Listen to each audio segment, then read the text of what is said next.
Hi, and welcome to the live stream on Thursday.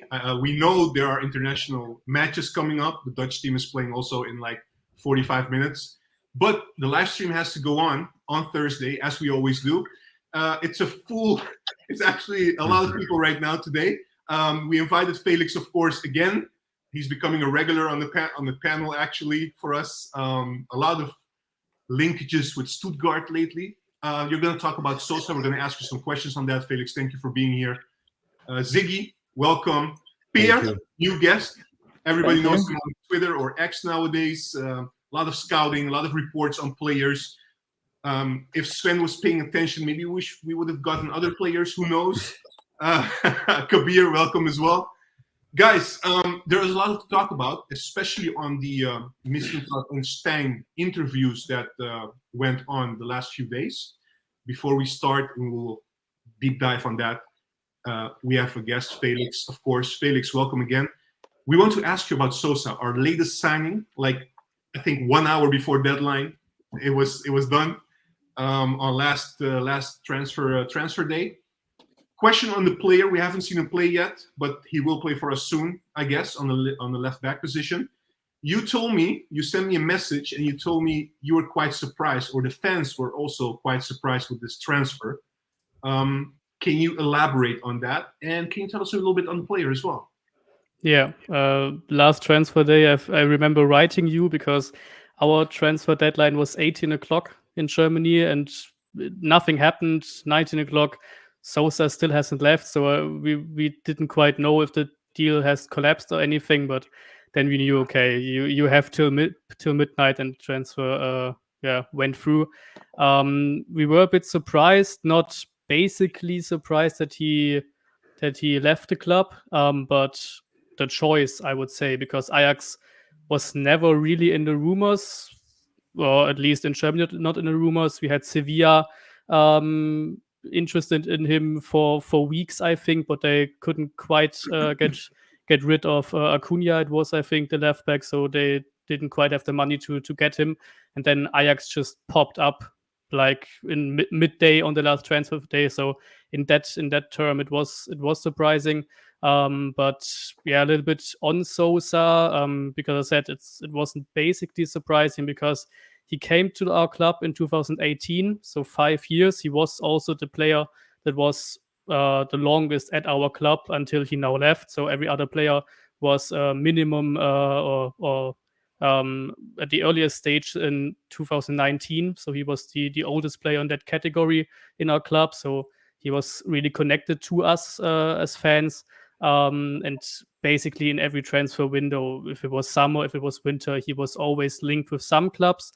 In the first 1 or 2 years, it was mainly because we weren't quite sure of him. He didn't quite have the fastest start at our club. I mean, we didn't quite make it easy for him as well because we were relegated in the season that he came. So it wasn't quite an easy task for him as well. And then second Bundesliga in the second season. So it was a hard start for him as well. But then last 2-3 seasons, he really started leveling up, and then it was about clubs wanting to get him. The thing that I think hurts us the most as Stuttgart fans is, number one, of course, he was very close to the fans. See him celebrating after we were battling relegation and were victorious in the end, in the last second of the last season. So we see those pictures with him with the fans on the pitch. So he was really close to us, and his farewell messages and the videos and stuff. You know how it goes down when a player leaves the club. We're kind of emotional in that sense. But I think the most sad thing is the value that we got for him, the money that we got for him. Because I don't know what the media says for you. For us, it was 8 to 10 million. Yeah, could be 8 million. Yeah, 8 million. Yeah, and as you said before, there were big clubs interested, especially in around 2021 in the summer and in the winter as well. I think in the winter of 2021 we had an offer from Aston Villa that was like 30 million, 35 million plus. So that was a big money offer. But then that's the thing as well with Sosa. he said, or that was the things that were brought to us in the media, that he wanted to stay. He said, "No, I'm not leaving in the winter with my club battling relegation. I'm okay, or I want to level up, and I'm okay to leave, but I leave in the summer. I don't want to go in the winter. I want to first of all battle relegation, keep playing in the Bundesliga, and then in summer when that task is done, then I'll leave." So he was really connected to the club, and then kind of his market value just went downhill. I don't quite exactly know why, because his stats and all of these things were quite the same in the last seasons as well. But now he's only 8 million. I think his market value is at 12 million, so even more than that. I think he had 2 years left on his contract. That's kind of the sad thing for us. But now, last seasons, it often was the case that he wanted to go, but he didn't go just to go, if you know what I mean. He was also okay to stay, I would say it like that. But this summer you really saw him not really being motivated, and you got the sense that he wanted to leave, because I think he's 25 now, so he's kind of had to switch clubs now after 5 years at Stuttgart. And then it's kind of the case, like, you shouldn't stop travelers. We've got that kind of sentence in Germany. You shouldn't stop travelers, and then you have to let him go, because you don't need a player that isn't motivated for the season. Yes. There's one question from our viewers. I'm going to lay it out to you. And of course, Peer, Siggy, if you guys want to ask something to Felix as well after this question, please go ahead. So we have a question from Christian. He's asking, even though it happened last minute, do you think he's Ajax material? Do you think he's good enough? And do you think he will fit Ajax as well? I think he's good enough. I think he showed that in the last years. And I mean, it doesn't always mean something, but you get a third place of the World Cup, and he was a starter, I think, for the most games. I think 1.5 games he wasn't a starter. Apart from that, he was a starter at the World Cup. So you get a really good left back, and I think also the left back position is pretty rare on the transfer market. So that's kind of why we think 8 million. Yeah, we kind of wished for 15, but we got the sense that that's just not possible. So I think he is fit to play for Ajax. He is fit to play in a European competition as well with the Europa League now.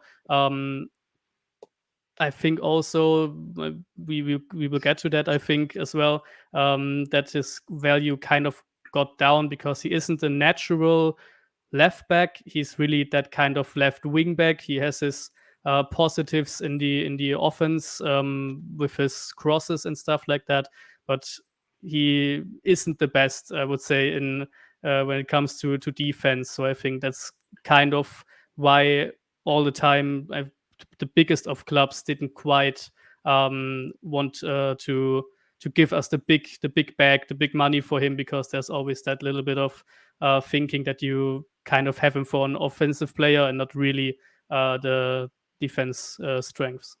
Interesting. Very interesting, that one. Anyone has a question for Felix? Yeah, I have a couple, actually. Go ahead. Okay. Go ahead.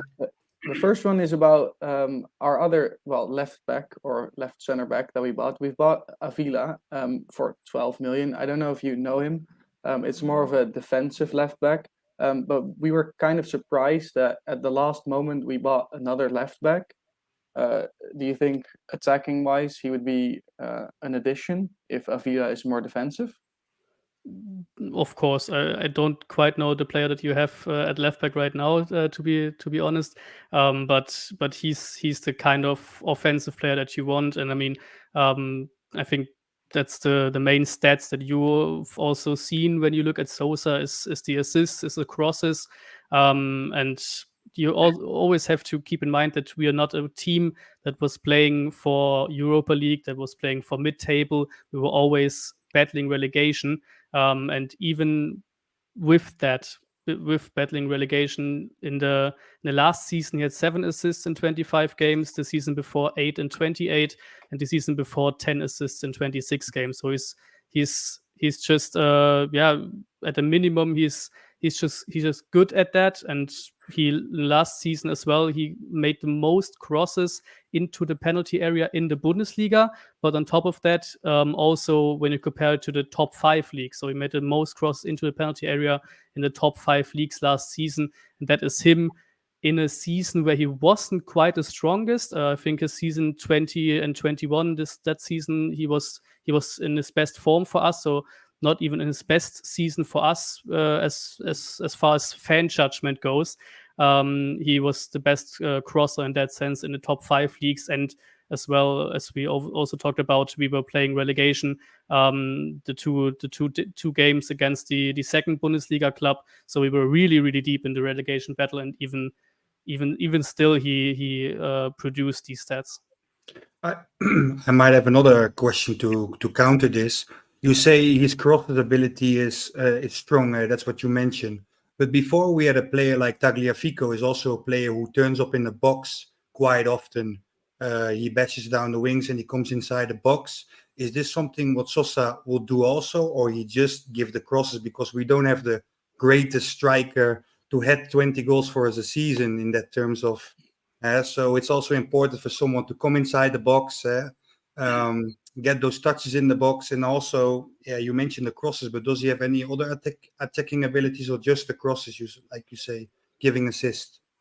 Yeah, I would say he isn't quite the one to go into the box. He's more the one who gives the assist, who gives the crosses, even from far out. So that's really his biggest strength, of course. He scored 1 or 2 or 3 goals for us, so not many. I mean, he's a defender from the most part of his game, but he does quite have a shot on him. I mean, we had one shot that was really nice under the bar and with really much with really strength and speed on it. So if he wants to, I think he does have a little bit of a strike on him. I have a question from one of the viewers, from Thiago Nobre. Felix, do you think that Sven had a lot to do with the Sosa transfer? Because Sven, I don't know if that's true, by the way, but because Sven brought him to Stuttgart.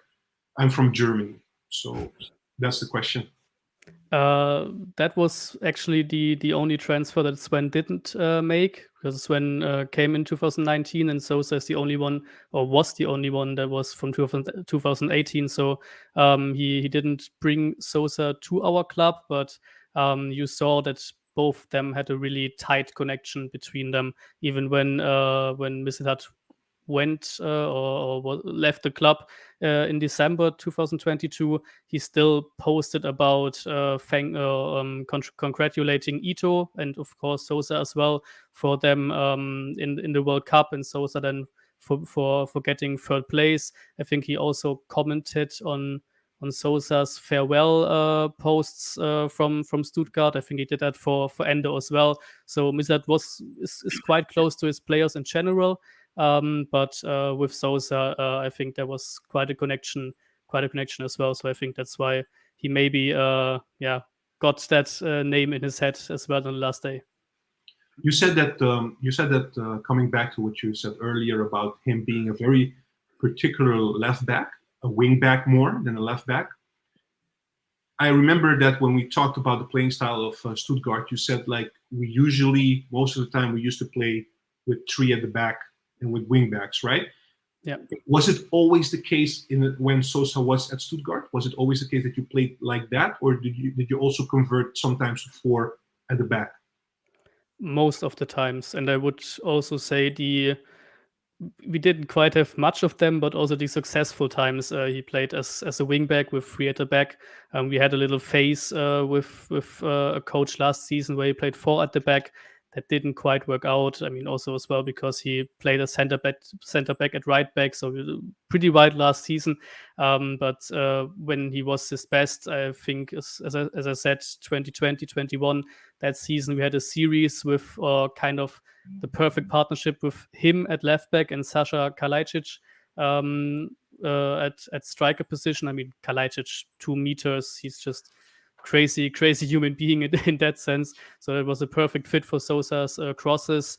I mean, but that's the thing. Sosa doesn't quite need a specific type to cross to. He crossed before to Mario Gomez in the second Bundesliga. He did it to Kalajdzic. He even did it to Al Gadoui, a player you most probably don't know because he was like kind of our reserve striker and was a good striker for the second Bundesliga, as well as last season he also assisted Serhou Guirassy at oftentimes. So he doesn't really need a specific kind of striker. He just brings the ball in with speed, with precision, and hopes for the best, I would say. So Sosa is definitely the left wing back rather than a left back, because as a left back you have to do too much work defensively. So that's not quite his position. All right. I have a Pierre question, actually, or in Kabir. terms Yeah, of- go ahead. Yeah. Go ahead. I mean, obviously, he's got big boots to fill potentially because we've just let the best left back in Europe go on loan to Antwerp. But no, look, one interesting thing that Mislintat said when he presented the player Sosa to the Ajax fans was that I liken his technique to that of David Beckham's. Now, that obviously gets everyone very excited. I just want to know, is that whispering sweet nothings? Is he trying to get into the good books of the Ajax fans, or does he actually have an incredible technique? And also the reason for that is because ever since Lasse Schöne left the club, we've really been dying out for someone that can actually take a free kick or can take good corners, So what is his technique actually like? I mean, David Beckham is a long shot, but that's kind of Mislintat's thing. As I said, he kind of loves his players, and I think that's why he chose those words.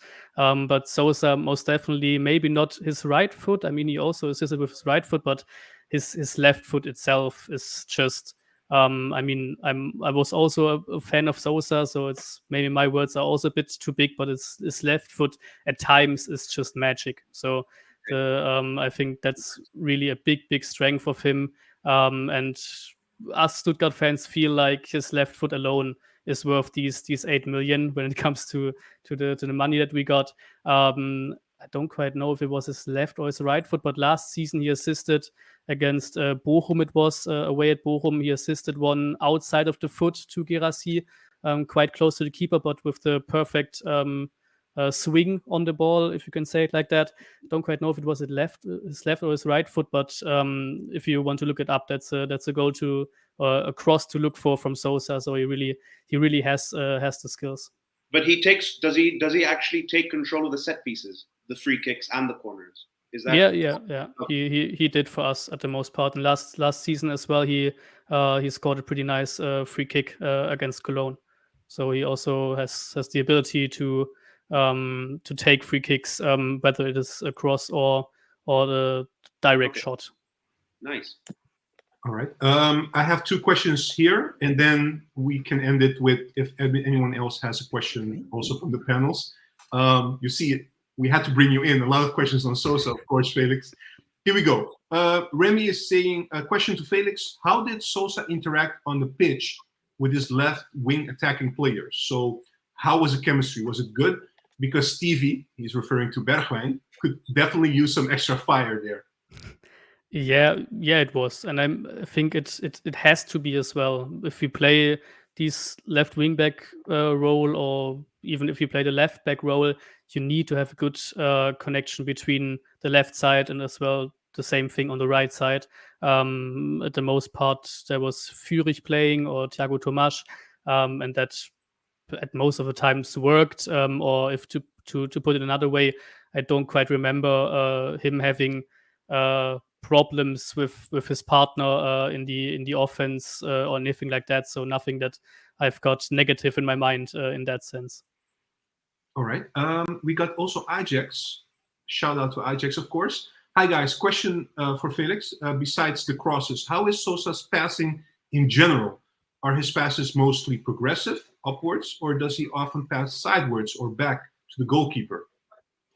Mostly progressive, mostly offensive minded, and I don't for that sense I don't really have the stats to back it up right now from my mind, but I think he also got a good passing percentage, so I think that's that's also a strength, but I don't quite know the exact numbers right now. But it's at least something that you don't really have to worry about, I think, when it comes to his passing.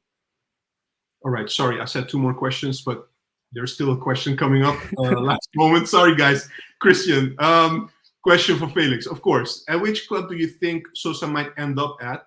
Is Ajax his ceiling, his max, or can he go even to a bigger club in your view? We thought that he could get even bigger transfer.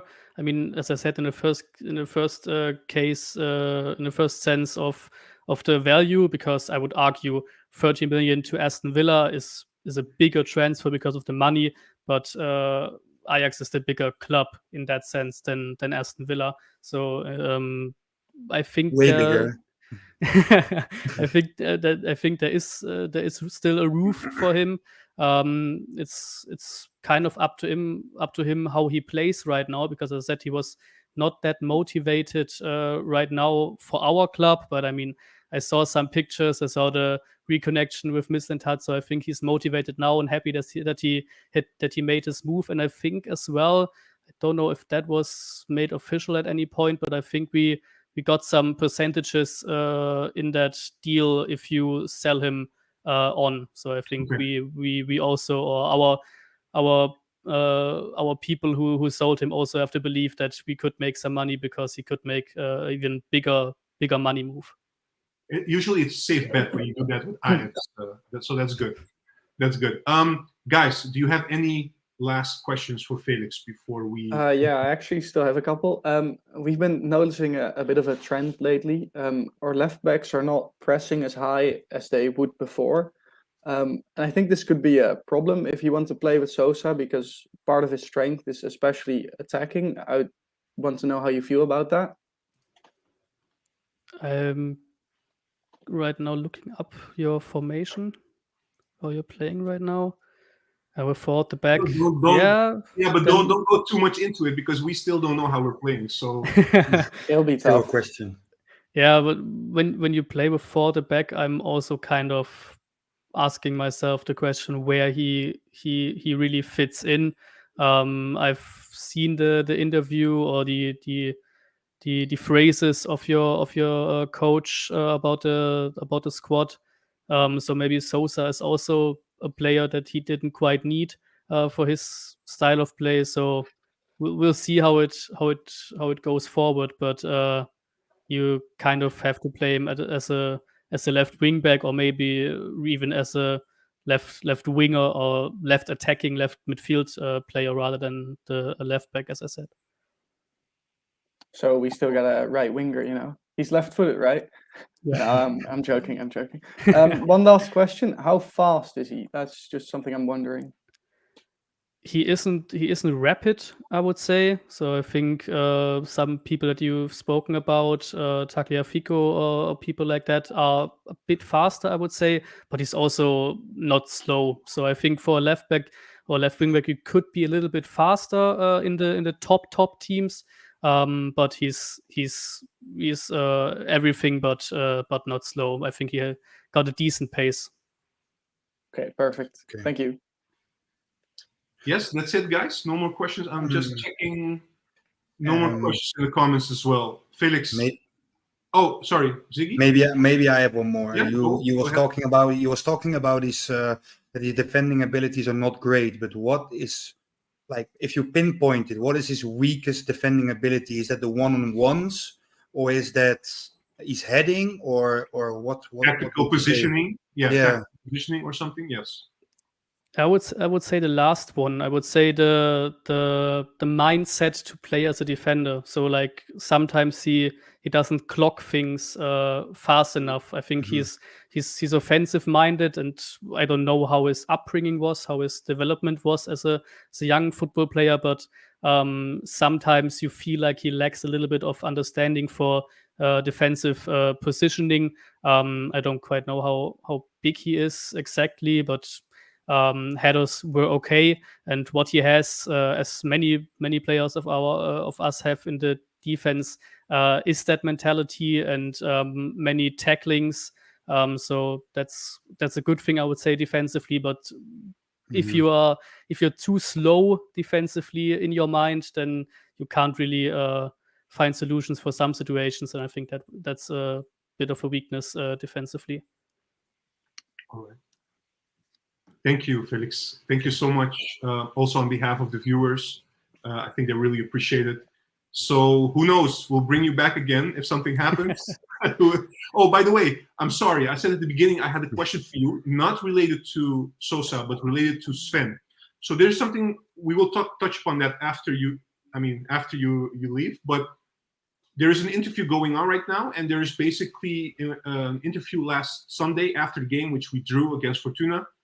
And our coach basically, well, some people say he threw Sven a little bit under the bus, but what he said was that he had an internal agreement with Sven, that Sven will take care of the signings, and he would tell Sven which positions should be strengthened. So for which position do we need players, and then Sven would take care of it. He also admitted that he and his staff came up with some suggestions to Sven, but Sven went with other signings, other players.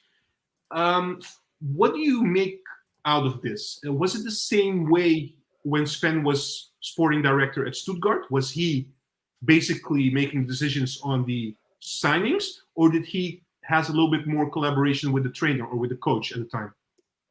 I mean, a basic cooperation has to be there between the coach and the sporting director. I also think, without having the deep knowledge of Ajax, of course, but that those aren't quite the wisest of words, as we are in an early stage of the season, and you have to see the squad develop. And with Mislintat and his way of talents, you kind of have to give him a season, if not a little bit of more, to really see the development. So for us, it's also it's difficult for us to judge as fans, because we just read the news and we see what is brought up to us in the media and stuff like that. But there weren't the biggest of outrages, I would say, or the biggest of articles about Matarazzo or Tim Walter or whoever was coaching us at the point, not being happy with the work of Mislintat, or not being connected to what Mislintat does. I think generally the sporting director or the people ahead of the coach in that system have the right to do a little bit more, and the things that they think are right, rather than a coach. So I think the coach has to take some things at some times, because he's at a lower position in that sense. But I don't think that Mislintat really had the biggest problems at our club. The time that he was here, there weren't the biggest of outrages. The thing with our club is we generally don't have the best of communication with the fans and the media and stuff like that. So you don't quite know what really happened.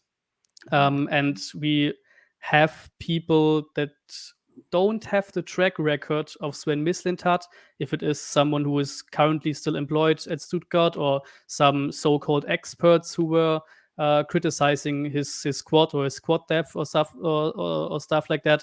But there, as I said, I'm quite a little bit of a Mislintat fan still, and I would say the people that have been criticizing him don't come close to his record, his career to this point to be the ones to criticize him. So I think he kind of has this right, and he has the status that he gained, and the things that were negative came about when he left. So that was kind of like kicking him after he wasn't at the club to like overshadow that it's not quite not quite gone better since he left. If we are true, after he left, we still battled relegation. We still had new coaches and stuff like that. So I think that's just some people having some bad character traits who throw him under the bus even after he isn't at the club anymore. But as I said, during his time at our club, I didn't really see any problems with that. All right. Thank you, Felix. Now this time, really, that was the last question because people are me, All as good. they always do. Thank you so much, and good luck with Stuttgart. Congratulations on the win, by the way, over the weekend. Yeah, right now we're doing good. That's one thing I can maybe say about Mislintat. It's not always the squad, not always the sporting director. It's also oftentimes the coach. And now we have a coach who was victorious in the last season at battling relegation from a point where we were last place with 5-6 points less than the place above us. And I think he has now 16 games with us, so 16 competitive games in the Bundesliga and the cup competitions. And right now his point record is 2 points per game in average. So you see, it is possible with a talent-based squad of Mislintat. You just have to have the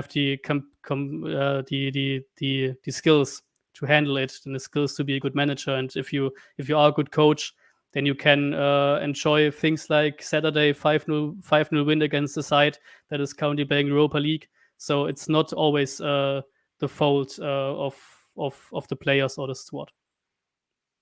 Thank you, Felix. Thank you so much once again. Thank you. Until the next time.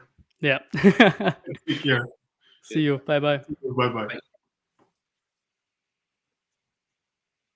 Yes, guys. So, moving on, because this took a bit longer than was planned. We will touch upon what he said, a couple of points, which are very interesting, by the way, in our discussion about Steijn and Mislintat. Before we start, we have a new guest, of course, and as a tradition, we have to ask this guest how he became an Ajax fan. So briefly, Per, how did you become an Ajax fan? Yeah, it's honestly quite a boring story. My dad was an Ajax fan, and I just took it over from him. We just watched Ajax together quite a lot, and it's always been fun. Okay, let me rephrase the question. Okay, so you became an Ajax fan. People know you on X nowadays as one of the Twitter scouts, X-scouts, you know? You always come up with very interesting names, and people know you for it, and they appreciate you for it as well. So how did that evolve for you? It's actually because I just used to watch a lot of football. Not particularly any football. Most people like watching top 5 leagues, but I like watching Brazilian football, Argentinian football, even Uruguayan football. Whatever you can think about. So you don't sleep, basically. You don't sleep. No, I don't sleep. We always say sleep is for the weak. Okay. No, All right. it's I'm kidding, of course. It's always been fun watching teams that have players that could be potential targets for Ajax. And I've been watching quite a lot of these games for years now.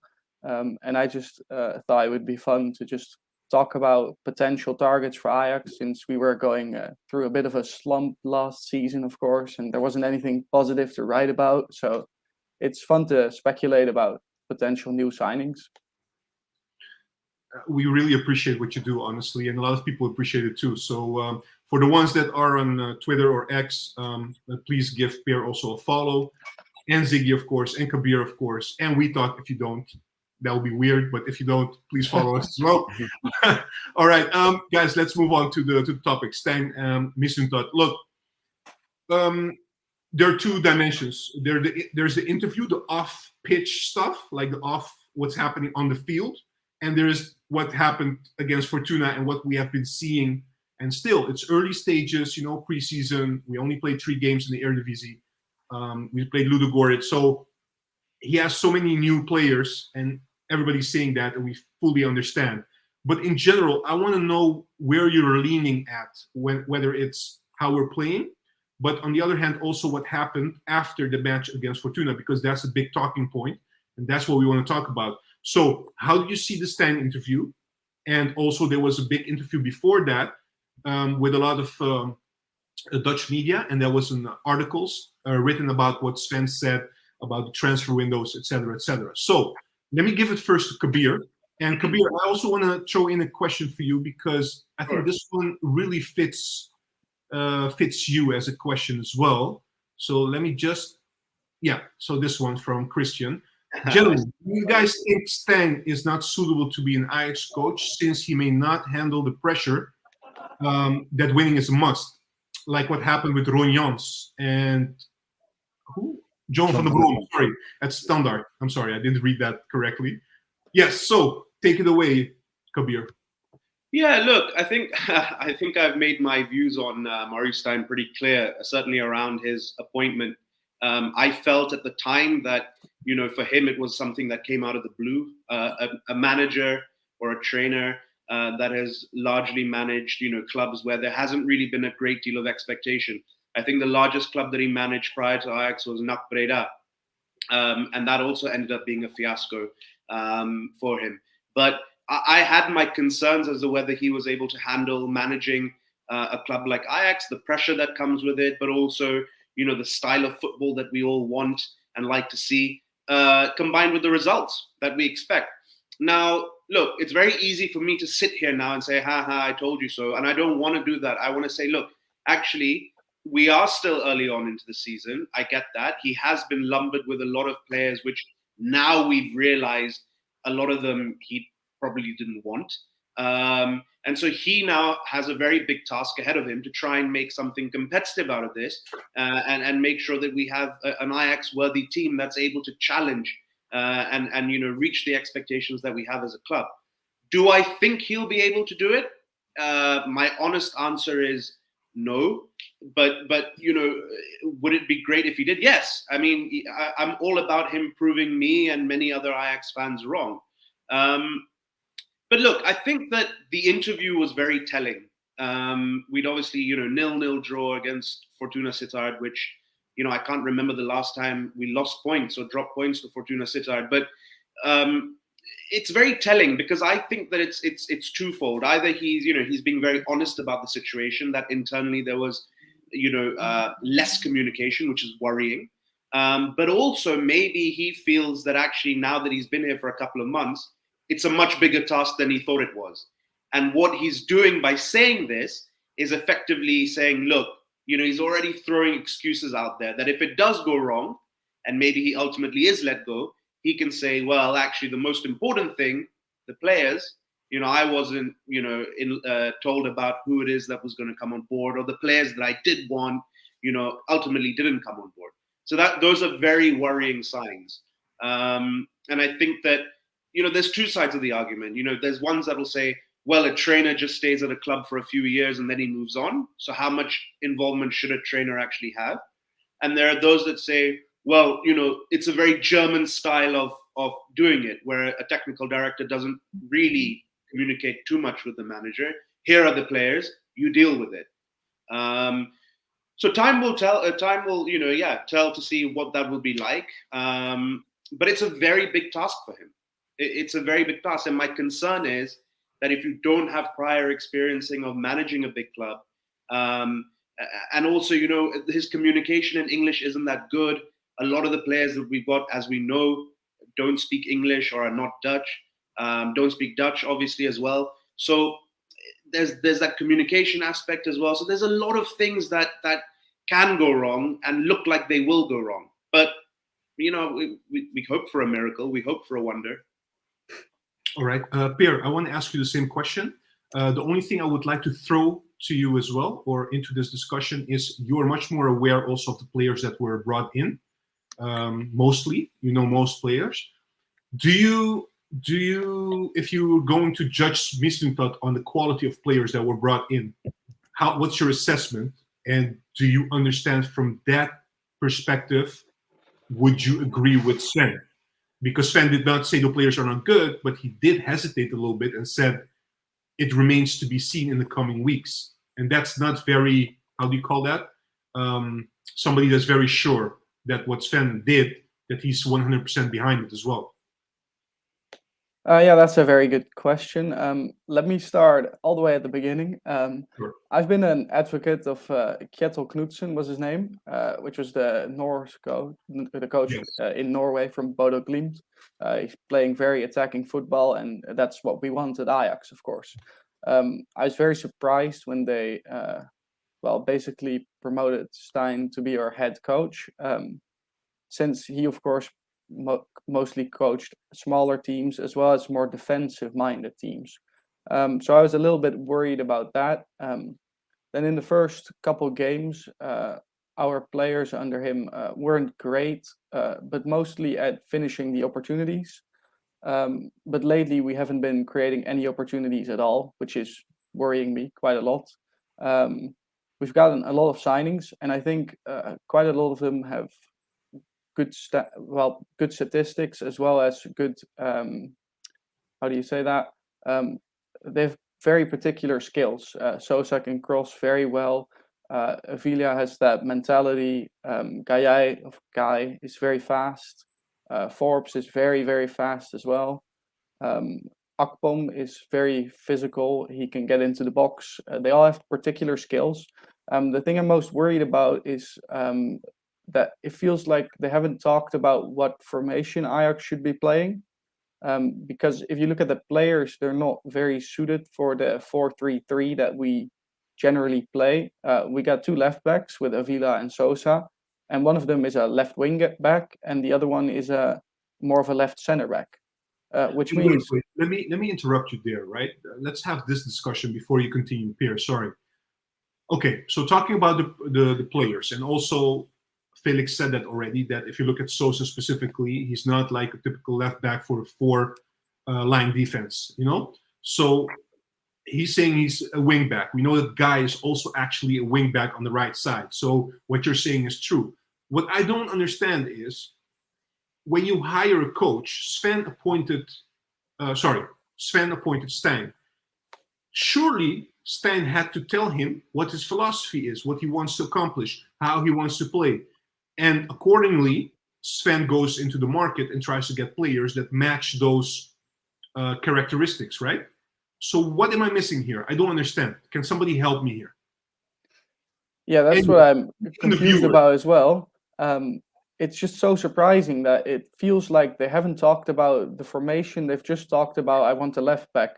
So here you go. You get a left back. You want another left back? I'll get you a different one. Sure. I don't see the full picture. And that's what's troubling me a bit. So you do understand Steijn a little bit on this. I'm not sure whether I understand Steijn or Steijn hasn't properly communicated to Mislintat what he wants. That's what I'm a little bit confused about. I don't know where it went wrong, but it does feel like there is some kind of miscommunication there. Okay. Is there anything else you wanted to, before I interrupted you, sorry for that, but I just wanted to make that statement. Is there anything else on your mind regarding the interviews, also from maybe Sven's perspective? What I do want to talk about is the media, and especially the Telegraaf. They have all been speculating that the signings are coming from lower leagues and they're not good enough. I don't think they're not good enough. I think quite a lot of them make sense. I have some doubts about Akpom and Guy, but I do think Mislintat, for example, could be a great player for Ajax. I'm more worried about the way Ajax is going to play and how that is going to fit the players.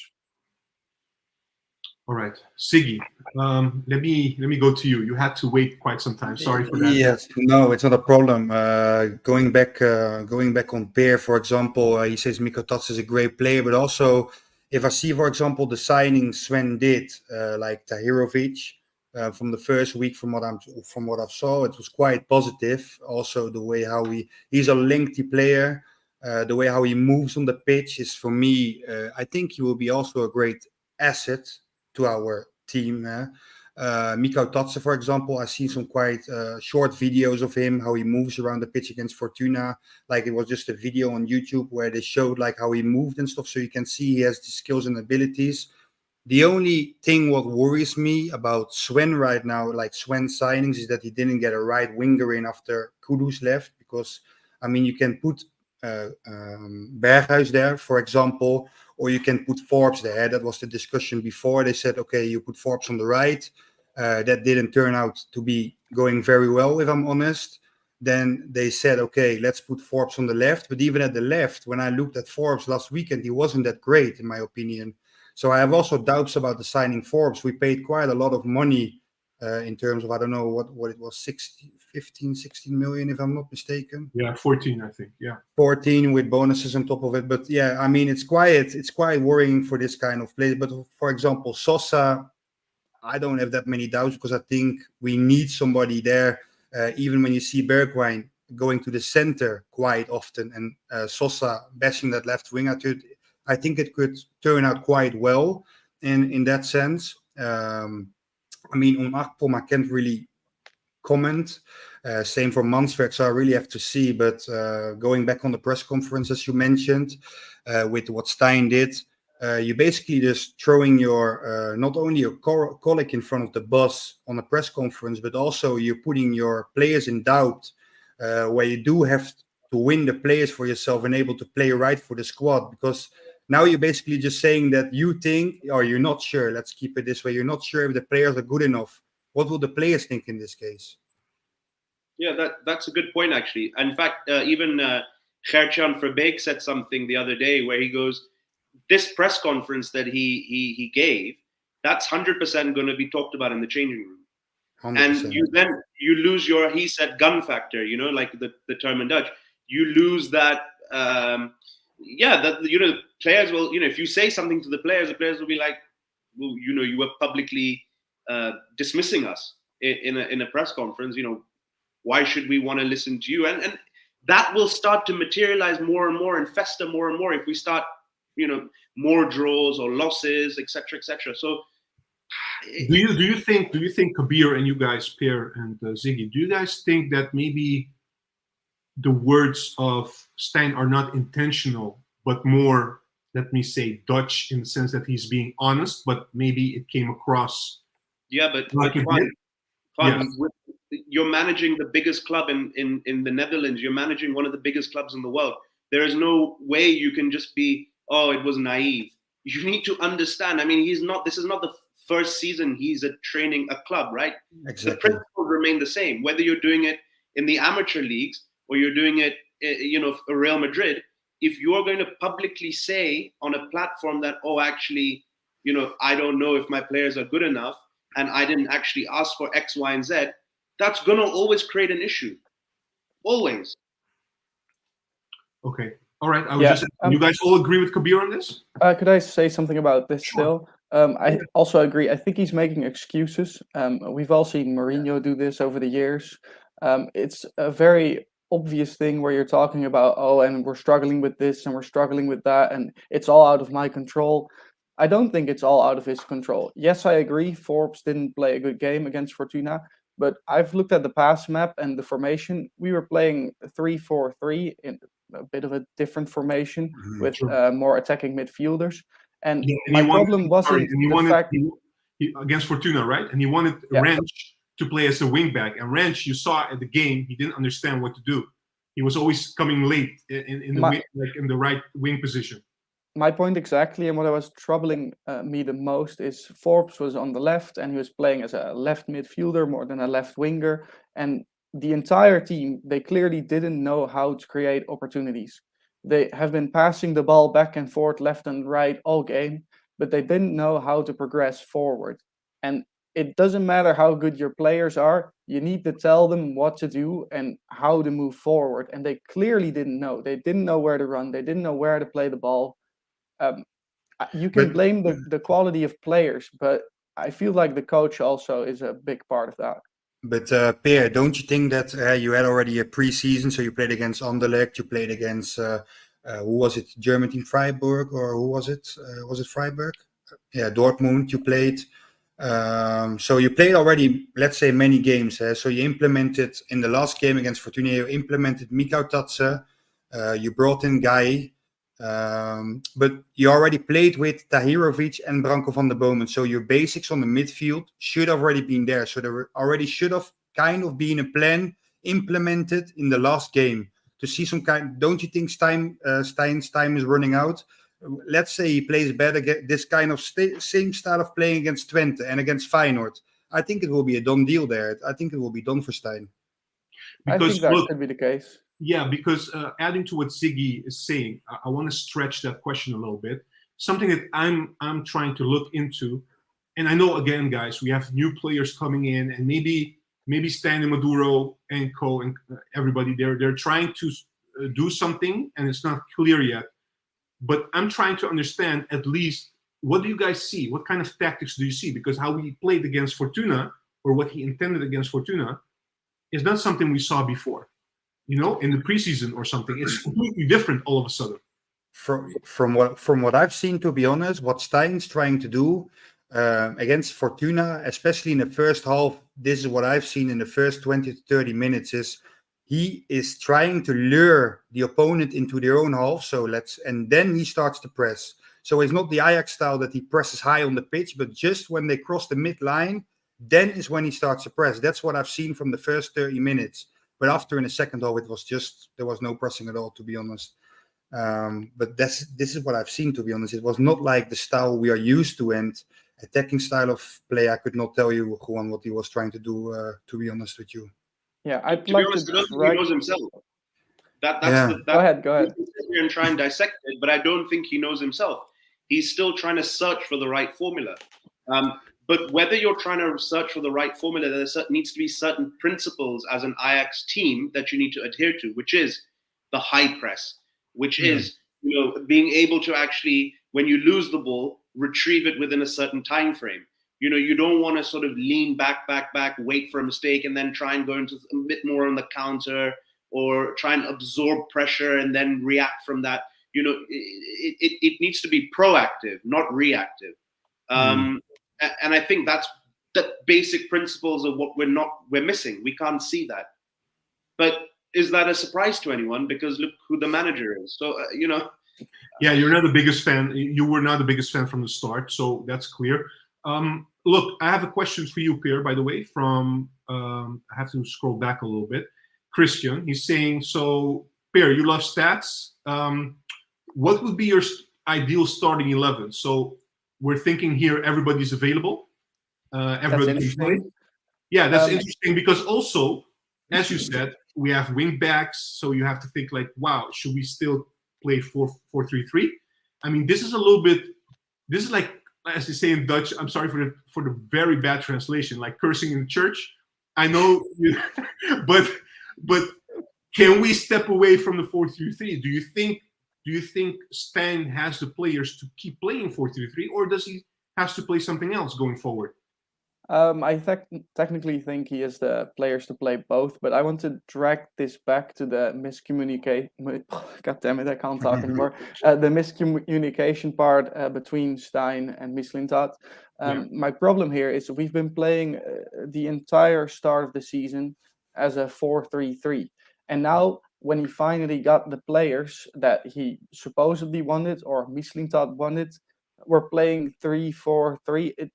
What I don't understand basically is that why are you buying players for a different formation than the formation you've been practicing all this time?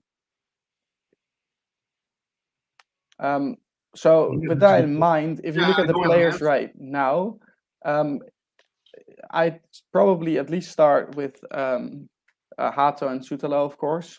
We'll keep Gorter at goal.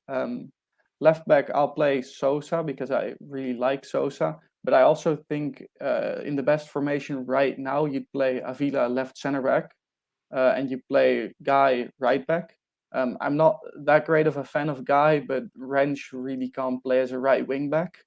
And then you'd play in the more attacking midfielder or right wing spots. You'd play Bergwijn and Berghuis. It's really hard to pronounce his name in English. That's probably what I do. You can say it in Dutch, that's fine. Still play Tahirovic in the midfield, probably Manswerk as well. And you basically have 2 wingers or 3 attacking midfielders. And so it's pretty hard to, how do you say that? Configure how those will run. But your central attacking midfielder, basically, I think it will be either Taylor with Robbie at striker, or it will be Akpom with Miko Tats at striker, because Taylor is a better fit with Robbie because he knows how Robbie likes to run and likes to go deep. Whereas Mislintat likes to drift away from the striker position, and then you better have Akpom to run into that striker position, so Sosa and Guy could still cross the ball to him. So either one of these would be my formation. And you could also swap out Tahirovic with Van der Boma or Manswerk with Tahirovic. It'll be very interesting to see what's your best center midfield. Yeah, you know what's funny as well. What I didn't understand, but now I'm thinking about it. So we know that some of the players they got their working permit very late last week, right? And they were able to play, but they didn't really have a proper training or preseason or whatever. Maybe 1 day, 2 days, 3 days tops. I think Avila even just trained 1 day or didn't even get a training. I don't know. But then Steijn still chooses to play these players while they don't know each other. And I know like some of the players had to play because we didn't have the whole squad. I understand. And I also understand why you play Sutalo, at the back. I understand that as well. But like Avila, you could see he was, I don't know if that's his level. I don't think that's his level, but he was very nervous and also almost out of sync. He didn't know what to do at certain times. You saw that he was not coherent with the team, and he didn't know when to send. Sometimes he passed like a ball and the other player didn't understand or something like that. So after the game, Steijn said, yeah, most of the players, we didn't train with them. So then my question is, why do you play these players if you know they don't know each other yet? That's something I don't understand. Was he trying to just prove a point? What do you guys think? No, I think that you can always hope that, because, they would have had a few training sessions. They would have gone through the pre-match formation and tactics and all that sort of stuff. There's always hope that someone will hit the ground running. But I think when actually realism kicks in and you realize that that's unrealistic, then you come up with the reasoning like, actually, they haven't been with the team long enough, etc., etc. But it also has to do with you missed Bergwijn and you missed Berghuis. So who was you going to play at their spots? If you really think about it. That's true. But also he played. But he played a lot of new players. That's my point, right? So yes, of course. Yeah. So I know salah-eddine didn't have the best preseason, but at least if you play him, he knows what to do. He knows the Ajax system, right? And you can bring Avila in the second half or last 30 minutes or something like that. But that's an example. But I'm not. It's very easy. Yeah, go ahead. Tough because if he plays with salah-eddine and then takes him off at halftime, that means there's 2 games then he's getting taken off at halftime, and that breaks his confidence. And there's also the expectation of, oh well, we've signed these players, well, why aren't they playing? And then he has to give a whole different reasoning afterwards of they haven't been with the team long enough. Whichever way you look at it, there's going to be criticism. So I think, yeah. Although I did see with Avila, of course, his passing was dramatically bad. Don't get me wrong, but what I did see with Avila was he had those one-on-one, even in the first half, I think, where he had that dive into the ball, which was actually, you could see that he had that fire into him. So maybe it was just the first game, but defensive-wise, I don't think that Avila is that bad. Passing-wise, he needs improvement, but I don't think that Avila will be a starter when everybody. If he's going to play the 4-3-3 formation, I don't think that Avila will be a definite starter. I think he will choose for Sosa eventually. Sutalo, there's no doubt that he will be on the bench because he was solid, and Hato as well. He will also play. So I just think that Avila will be a backup player, maybe behind Hato, because as mentioned before in his live stream and on the pundits and stuff, he's only 17 years old. But what I've seen from Avila, it was defensive-wise not that bad, if I'm honest. Okay. Look, I wanna go to the end of the live show, of the stream, and I want to ask you another question. Felix said something very interesting, and Roy reacted to that, and I also want to throw it out there because Sven also mentioned it in the interview before the Fortuna Sittard game, but also separately, he said that, look, these players that we got, I'm paraphrasing a little bit here, but he said, these are projects. These are players that need time. Steijn needs time. We cannot now start saying, Steijn, you have to do better. It has to click. This is not fair to him. He literally say it's not fair to Steijn and the staff. So Roy is saying here, and this is, of course, one of the arguments that you will get from a lot of Ajax fans, No one gets a full season at the club like Ajax when the media is putting out such a storm of criticism. In general, Sven said it might take 3 months, it might take 6 months, it might take a whole season for everything to blend. Realistically, guys, how do you guys see this evolving? Is there a silver lining? Kabir, you're smiling. There is a silver lining, right? Tell me. No, dude. I personally am not going to sit here and criticize any of the new players. They need time. They're human beings. They're in a new environment. They're in a big club. Majority of them that have come, this is the biggest club that they've been at. So they're going to need time. I'm not sitting here and criticizing any of the new players, not the old ones, but the new players. But this is Ajax. Last year we ended 3rd in the league, right? And we didn't qualify for Champions League. That was meant to be the season where things didn't work out. I'm not going to sit here as an Ajax fan and happily accept Sven Mislintat saying, "Oh, it can take another year." No, that's fine if you're a club without any real ambition. No, but wait. But not Ajax. But wait. The funny thing is that Sven also said, at the same time, we want to compete for trophies. At the same time, we want to qualify for Champions League. We don't want to be in a situation in which previously Ajax had to wait 4 years to be in the Champions League again. So, at one hand, he's saying we need time. On the other hand, he's saying, but we need to perform. But he's just giving Steijn time. So, where do you see this? But he's confusing the matter himself. It's also a classic case of saying, look, guys, I've picked people from lower divisions. Trust me, I've done it with other players before. I know what I'm doing. I get that. That's fair enough. These people need time. But not a year. Like, what does competing for the title mean? Does it mean, oh, well, if we get to the end of the season and PSV need to lose 3 games and we win our next 3, then that's not really competing. Or if Feyenoord, no, we need to be in a position where we're actually going on a deep run in the KNVB Beker. We're going on a deep run in Europa League, and we're actually a legitimate title contender in towards the final stage of the season. That's the minimum. That's the minimum for you, despite everything, despite the players we got, despite starting over, rebuilding, everything. Yeah, I feel like I'm not going to sit here and say like I think that we will win the league, but I feel like it should be a realistic ambition with a club like Ajax. Look, the players that we bought, that they can clearly, I'm sure that they're good enough for sure. They just need time. I get that, but how long is a piece of rope? Do you know what I mean? Like, we cannot sit here and be like, oh, well, let's give it until the Christmas break. If we give it till the Christmas break, we could be 15 points behind number 1. Okay, maybe that's a bit extreme, but 10 points, 8 points, and you're playing catch up again.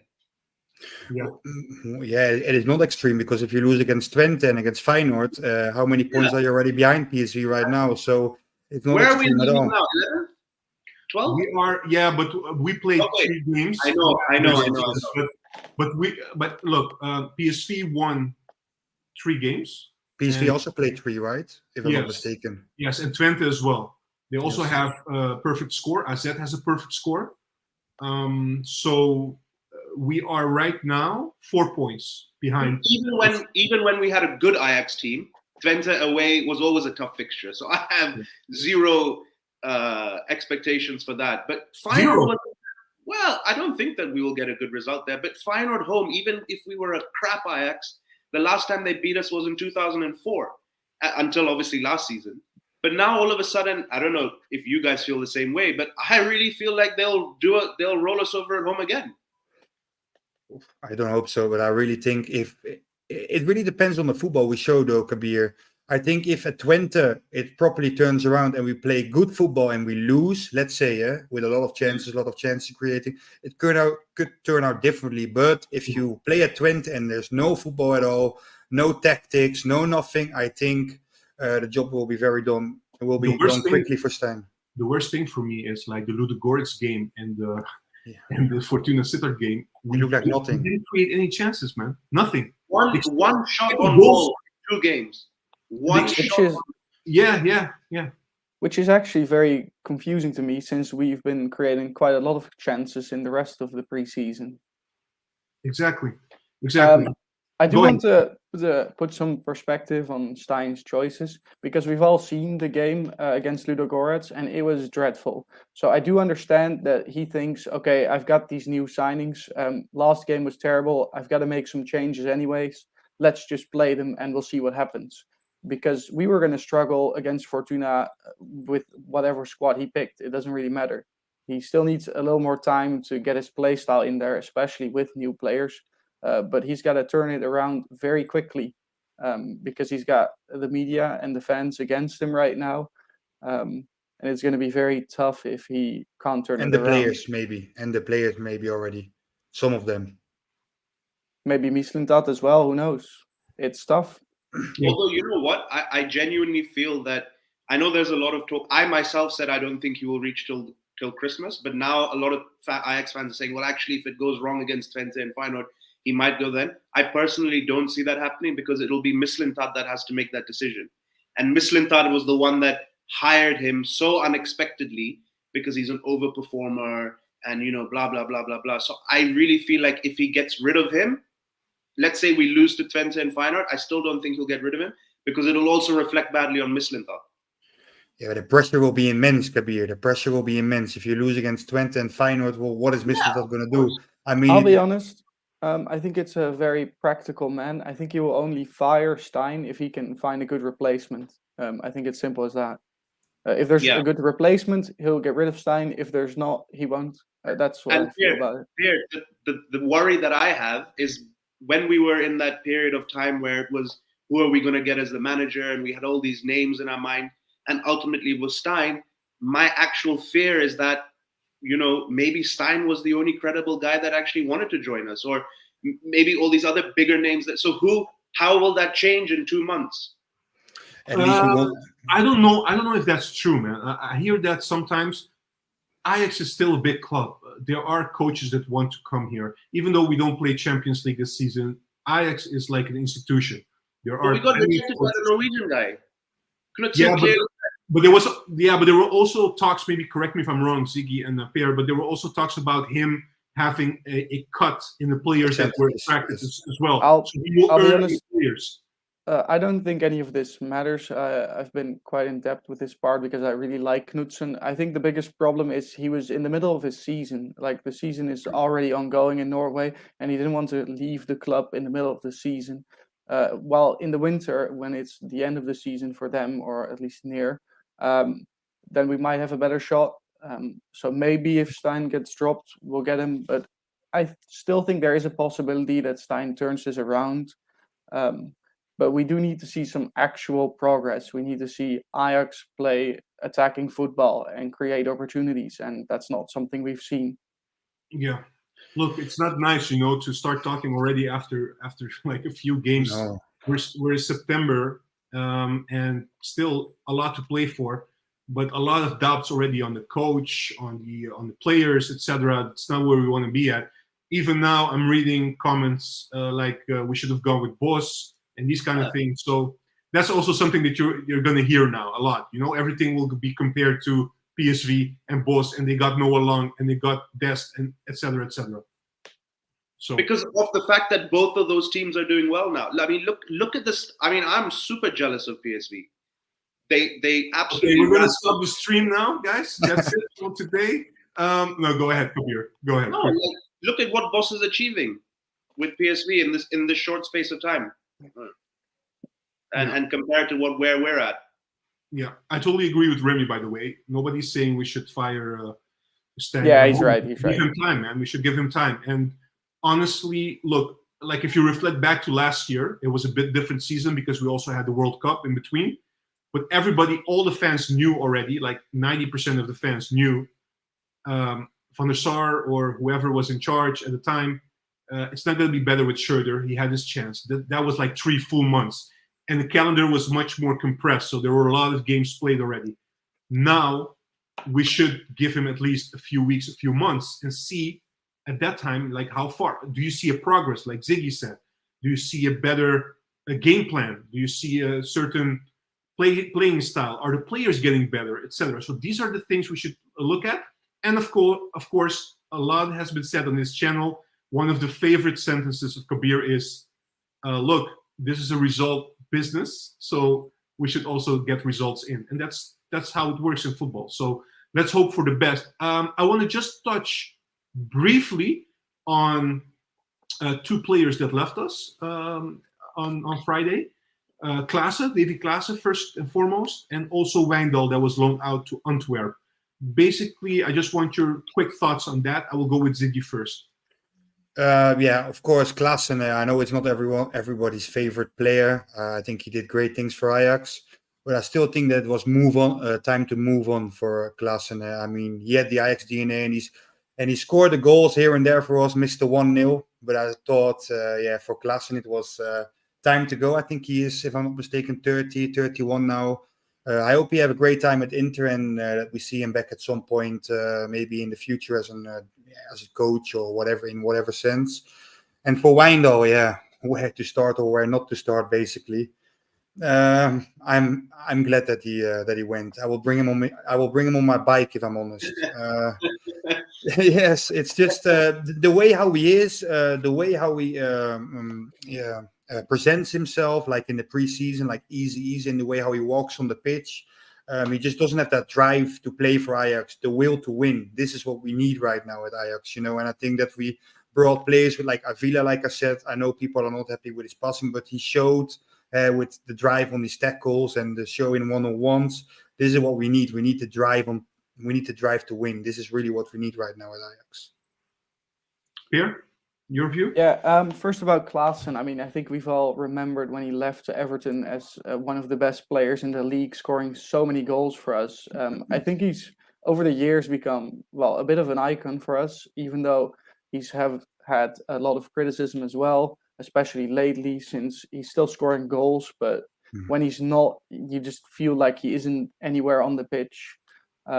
So what about that? I think it's time for him to go, but I would have also not mind if we had to keep him because he's still a bit of a captain, and I do think we could use some leadership. And about Wijndal, I'm glad he's gone. I didn't really want him in the first place. I remember people saying Malacia and Wijndal were the 2 best Dutch left backs, and I didn't think Wijndal was anywhere near him because he can't defend. And now at Ajax, we're seeing that he can't defend. He's also quite a goofball, which is fine if you perform, but he just didn't perform. And it's been annoying me for months now. So I guess it's great to see some new left backs coming in. All right. Is there a chance, quickly, yes or no, Ziggy and Pierre, and then I will go with Kabir for the end. Is there a chance that if he goes to Antwerp, he comes back next season, he will be a refreshed, different player, the AZ player, or don't you guys see that happening? I think Ajax will sell him even if he comes back refreshed. Okay. Ziggy, same? Yeah, I think he will be sold as well.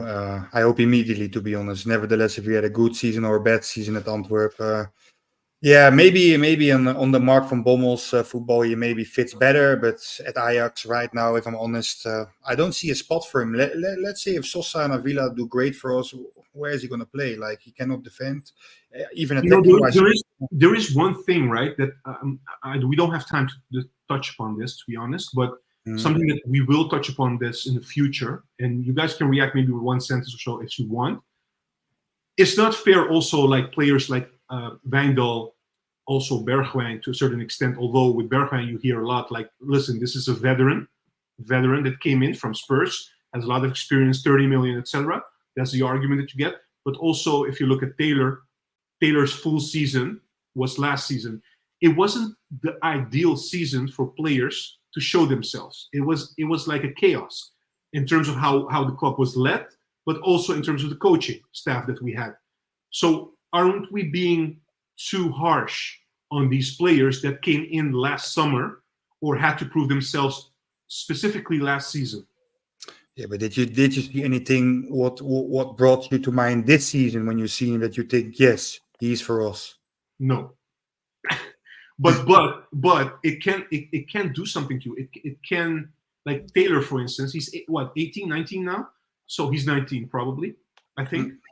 Correct me if I'm wrong. I think Taylor's 21. No. I think he's either 20 or 21. There's no way he's Yeah, I 19, don't think right? he's a teenager yet. Can I think somebody that's on the very comment?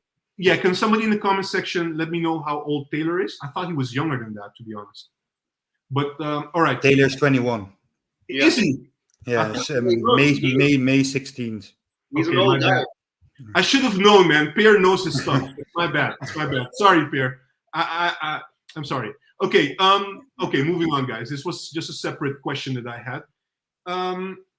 Let me go with Kabir. Kabir, same question for you. If you have something to say about Klaassen and Wijndal, and particularly on Wijndal, I want to throw this last comment as well from Christian. He's saying, look, in terms of Wijndal, right, as a player, do you think it became too much for him wearing the Ajax jersey? You know, like the extra pressure, the biggest club.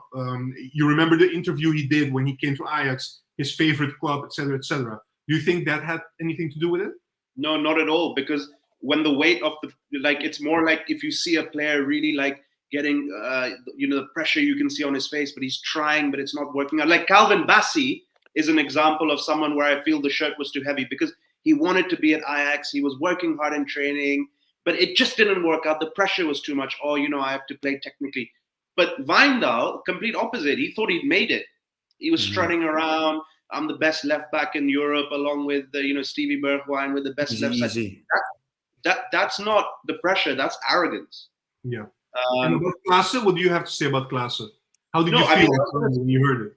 About the Wijndal transfer, I'm actually quite disappointed. And the reason I'm disappointed is that we didn't put a bow around him when we gave him to Antwerp, wrapped him up and put a bow around him. But anyway, jokes aside, I'm actually disappointed about, Klaassen leaving. I thought, he's from the old generation. He's a real club man. And yes, of course, he didn't have the same impact as he did in his first stint, but he still scored the 1-0s or the important goals. He scored the 2-2 against Excelsior. Very well taken goal. He brings that passion. He's a real. I'm really disappointed because he's basically going to go from warming the bench at Ajax to warming the bench at Inter Milan. So, all right. Whew. Okay. I'm just thinking, right? We were very critical we were very critical actually already, and I'm thinking like, is there anything positive to take away from this stream? Yeah, I don't want to. right? Oh, could I touch on? was great. Definitely great. Yeah, could I touch on quickly to what Roy said like a bit ago in the chat? He was talking about PSV and the players they signed, and of course Bos. I do think that a lot of Ajax players wouldn't have been happy if we signed the same players. No, it was about Mislintat having to cut salaries as well as not wanting to give Bos too much freedom. Yeah, exactly.